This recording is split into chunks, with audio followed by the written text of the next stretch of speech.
colleagues at the international level to ensure that some of these commitments are made.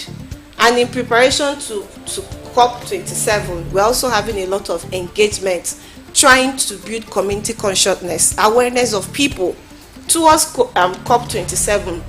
What do you want to see?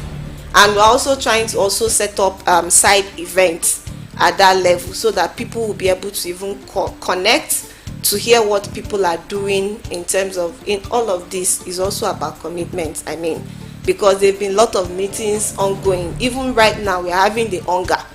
And I know that climate change will also be part of the whole priority conversation around that. But then we also need to push them beyond having discussion, beyond having meetings. We also need to be committed to ensure that you fund this GCF so that the people that even have skills that he mentioned, you know, for this fund are also funds that are supposed to be funding alternatives. When we're talking about alternative to agriculture, industrial agriculture, what other alternatives are there? Agroecology is there. When we are talking about alternative to fossil fuels, which alternatives are there? Renewable energy, biomass, the wind and the solar, and all of that. So these are also some of the alternatives that we keep proposing and pushing and ensuring that they get to support them appropriately. Okay, great. Now it's going to, I saved this question for the last. It was the first question I asked you when you came into the studio.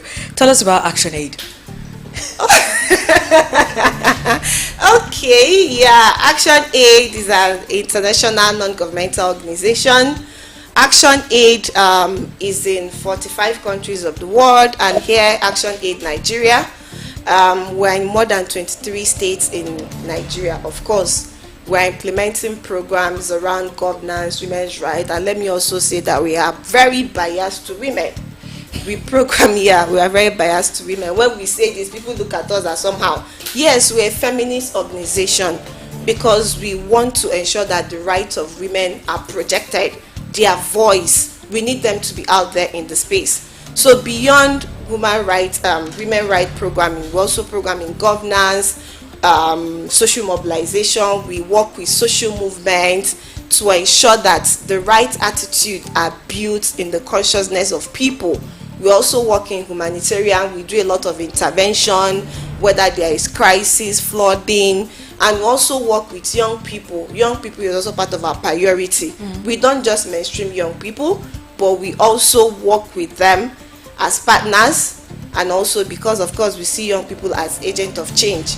We also work with them, promoting the rights of women and children, young people, and as well as we also work with government in terms of as partners and allies. We also engage government to ensure that there is accountability and transparency, especially in everything across all the sectors, both at the local government, at the subnationals, and at the federal level as well. Okay. So we do a lot of intervention. Like we mentioned there, this week is Global Week of Climate Action. So we started this. We have been doing a lot of engagement with young people. And on Friday, I'm sorry, I don't know if I'm permitted to say this, but since we're already talking about ActionAid, why not? It's a climate art festival. We're trying to have to gather young people together through, you know, young people like music, they like poem, they like arts. We want to gather them together, and through that art festival, we're able to also spread the message of climate change. Because if you look at the t-shirt I'm wearing, it says climate justice now. We need climate justice, and we want everybody to be part of this engagement. Great. So in closing, either one of you, could you tell us, put your thoughts together, what do you have to say in closing, and tell us what you expect from us listening to you this Global Week of Climate Change.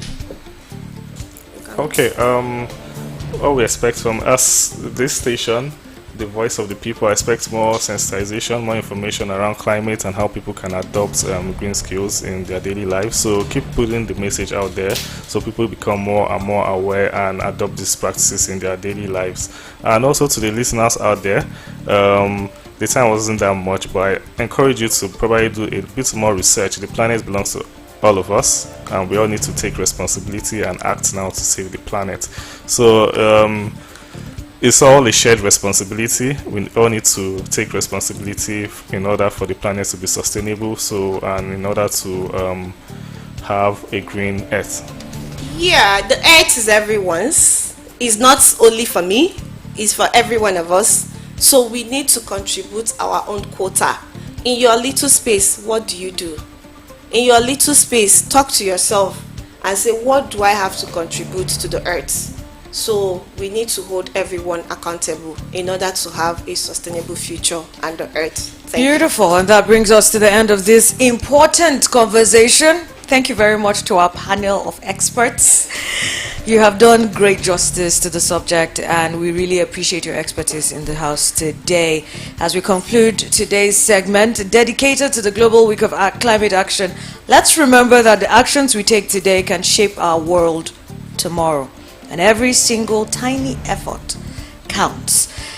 We like to encourage our listeners to continue the discussion, stay informed, and take action. Together, we can be change makers that our planet needs. Okay? Find this conversation and any other that has gone up on Voice of the People 96.1 FM Abuja on our YouTube channel. It is VOP Abuja, Voice of the People 961 FM. I leave you in the hands of T.Y. Bello with Greenland, because that's how the nation should be. Don't go anywhere.